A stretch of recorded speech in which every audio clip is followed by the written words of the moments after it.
galera, tudo bem com vocês? Vocês já sabiam que uma flor foi capaz de quebrar a economia inteira de um país? E o que essa flor tem a ver com vírus? Ficou um pouquinho curioso? Nem que seja um pouquinho? Então vem comigo que a gente vai falar hoje sobre vírus e entender como que uma flor conseguiu quebrar a economia de um país.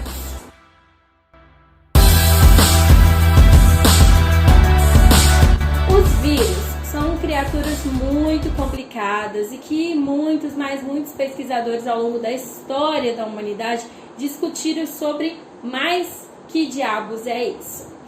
Vírus, para alguns, é considerado como um ser vivo e para outros não. Para você ser considerado um ser vivo, você tem que ser capaz de produzir o seu próprio metabolismo. Então você se alimenta, você nutre seu corpo, você pode se reproduzir, você respira e, até onde a gente sabe, vírus não é capaz de fazer isso. Para você ser considerado um ser vivo, você tem que ter pelo menos uma única célula, porque a célula é a unidade básica da vida. Se você tem uma única célulazinha, você já é capaz de se nutrir, você já é capaz de produzir um metabolismo, você já é capaz de se locomover. E vírus não tem célula. Nília, é fácil falar que vírus não tem vida, né? Só que, para você ser considerado ser vivo, você tem que ser capaz de reproduzir, duplicar o seu material genético. Você tem que ter um material genético e tem que ser capaz de duplicar ele, de transportar esse material genético de outra forma, para ele perpetuar pela natureza. E galera, vírus tem material genético. Ele tem material genético e ele é capaz de duplicar esse material genético. Só que tem um detalhe: o vírus só é capaz de dar continuidade a esse material genético por aí se ele estiver dentro de uma célula hospedeira. Então o vírus, ele acaba sendo um parasita, que ele precisa estar em um outro corpinho para ele poder conseguir se reproduzir. Então isso não é suficiente para a ciência hoje bater um martelo para falar que vírus tem vida, porque ele depende da célula de um outro ser vivo, seja uma planta, seja um animal, seja você, ser humaninho, ele precisa da sua célula para poder se reproduzir. Então o vírus, ele é considerado um parasita intracelular, de dentro da célula, obrigatório.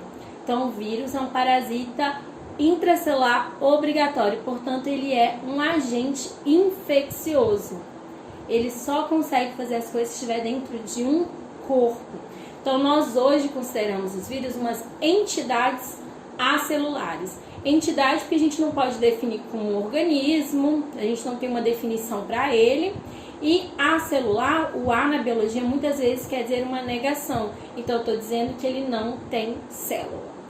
Sabendo dessa polêmica dos vírus, existem outros detalhes importantes que a gente precisa conhecer. Então, galera, eu coloquei para vocês que vírus são parasitas intracelulares obrigatórios. O nome vírus vem do latim, que quer dizer fluidos venenosos ou toxinas. Então, o nome já está dando a entender que é um negócio que pode causar algum mal. O mal que o vírus causa no organismo a gente chama de virose. Então, as doenças virais nós conhecemos como viroses e são várias que a gente vai ver no próximo vídeo. Além disso, os vírus eles são estruturas muito microscópicas. São muito menores do que uma bactéria. E nós já vimos que eles são acelulares, que eles não têm metabolismo próprio, eles precisam do ribossomo, que é uma estrutura que a gente encontra tanto em bactérias quanto nas células dos seres humanos e dos animais, que é a célula eucariótica. Ele usa o ribossomo daquelas células para poder produzir algo para ele mesmo. Então ele está usando aquela célula, o ribossomo daquela célula, como um escravo para produzir algo para ele. O vírus ele pode possuir material genético, e esse material genético é ou DNA ou RNA. Temos casos de vírus que temos dois, mas é uma exceção, mas muita exceção.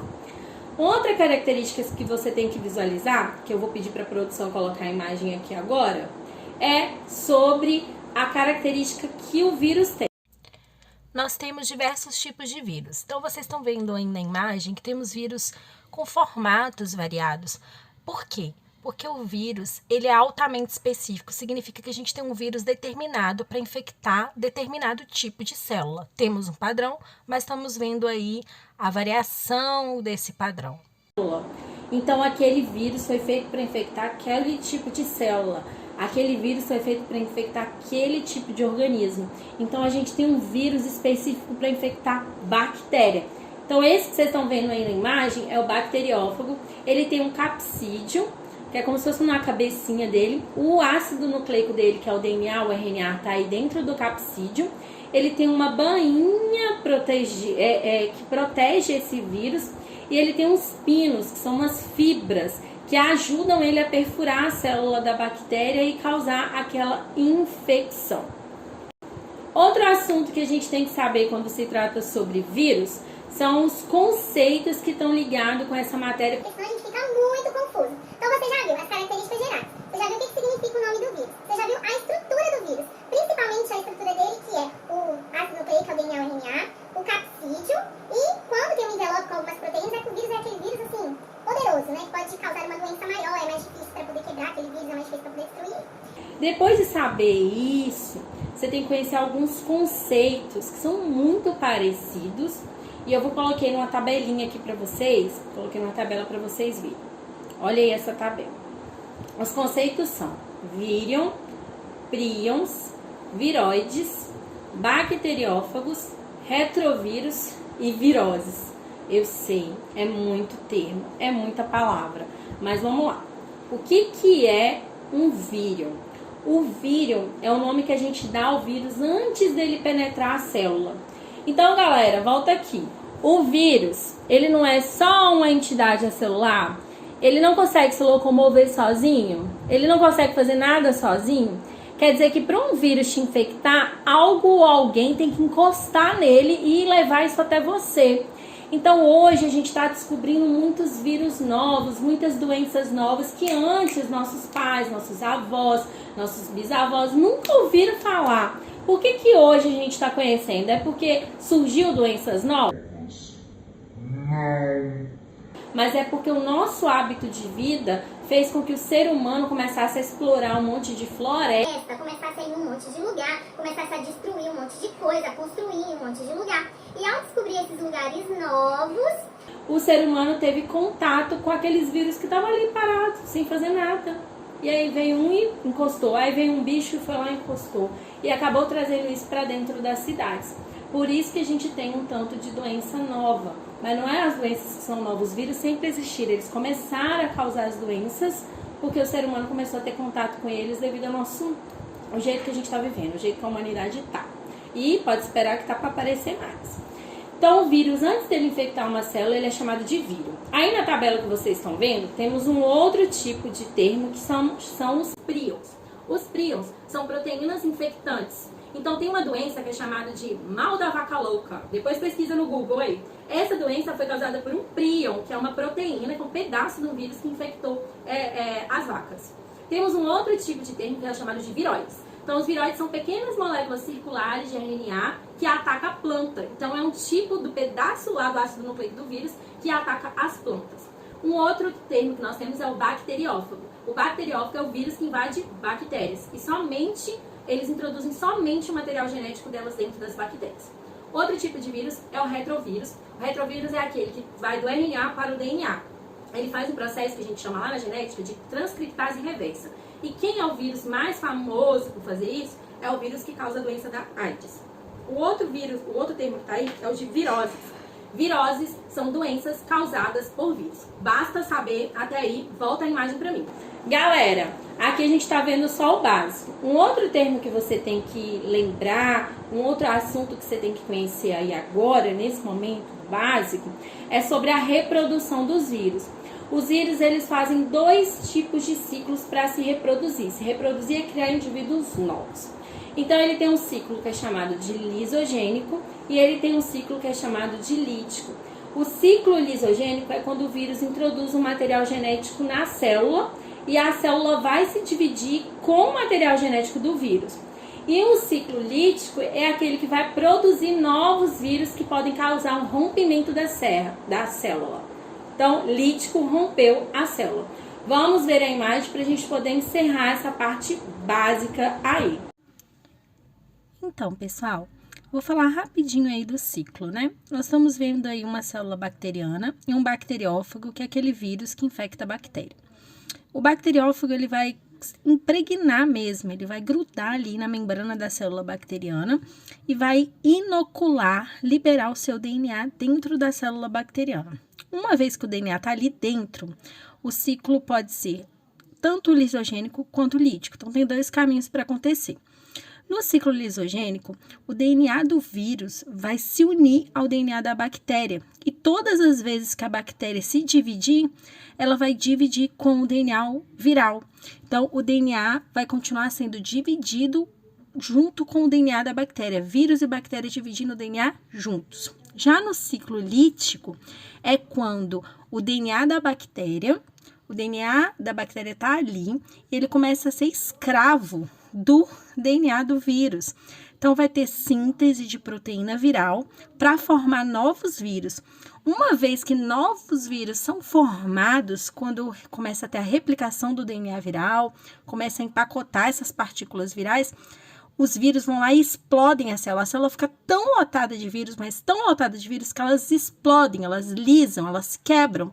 E essa lise da célula vai liberar um grande número de vírus soltos por aí para infectar novas células bacterianas. Que loucura, não é mesmo? Volta aqui, galera. Então, nós vimos todo aquele conhecimento básico que a gente tem sobre os vírus e o que a flor, uma flor, tem relação com os vírus e quebrar a economia quase de um país inteiro. As tulipas são flores muito bonitas, muito lindas e em alguns países elas eram muito raras. Então era difícil de você conseguir plantar, era difícil de você ter esse tipo de planta lá. E quem tinha as tulipas nas suas casas eram aquelas pessoas com poder aquisitivo maior. Um grupo de pesquisadores descobriu um tipo de tulipa, que é essa da imagem aí, com essas cores bonitas, diferentes, pintadas.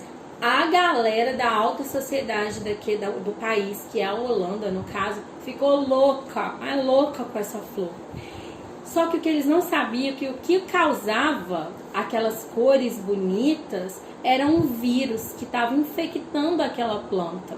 Então o vírus estava infectando aquela planta e causando aquela coloração. Mas não é porque a planta estava bonita, é porque a planta estava doente. Então o viroide que estava atacando essas flores estava causando uma doença na planta. Mas a galera antes não sabia disso, e essa planta começou a ser vendida loucamente pela Holanda afora. E essa mania, esse boom de comprar tulipa, ganhou um nome que é chamado de tulipomania. Você pode jogar no Google que você vai achar. É a galera loucaraça atrás das tulipas. Pessoal, rapidinho, só para vocês terem noção, uma muda de uma tulipa poderia valer R$200 mil. Só que o problema era o seguinte, galera. O pessoal comprava a tulipa achando que ela ia ter essa coloração, só que não sabia que ela estava infectada por um vírus. Então, era tipo jogar na loteria. Você comprava tulipas caríssimas, porque elas significavam posição social, e você conseguiria revender elas num valor absurdo de caro, porque tinha rico para poder comprar. Aí você comprava e aquela tulipa não vinha infectada pelo vírus, então vinha aquela cor normal da tulipa. E com isso, muita gente começou a perder aquela vontade, né, de comprar, né, dar tanto dinheiro numa tulipa só porque ela era uma coisa de gente rica. Então, aquela galera que investiu, que comprou mudas e mudas e mudas, mercados de fora, países de fora que investiram na Holanda por causa das tulipas, foi e quebrou. O valor delas, que estava lá no alto, começou a descer. Algo que era raro e desejado se tornou comum, e quem investiu nelas começou a falir. Se você quer que eu dê continuidade sobre esse assunto, se você quer saber um pouco mais sobre vírus, a primeira coisa que eu quero te pedir é que você pesquise aí na sua casa, que você busque mais informações. Pesquise sobre a tulipomania, pesquise sobre a doença da vaca louca, pesquise sobre a gripe espanhola, que foi uma doença que matou mais gente no mundo do que a Primeira Guerra Mundial matou. Foi uma das maiores pandemias que o mundo já teve. Pesquise mais sobre esse assunto, que a nossa próxima aula vai ser sobre viroses. Eu espero que você curta esse vídeo, que você compartilhe com seus amigos e que, se você tem alguma dúvida sobre o assunto, faz um comentário aqui embaixo que eu mesma vou estar para te responder, tá bem? Nós nos vemos no próximo vídeo e tchau! Pessoal, antes de você ir embora, confira o link. O link tá aqui na descrição desse vídeo, que vai te direcionar a exercícios resolvidos sobre esta matéria de vírus. Então, são exercícios de concurso público resolvidos sobre esta matéria. Não deixa de ir lá, tá bom? Exercícios são importantes para fixar o conteúdo. E agora sim, tchau!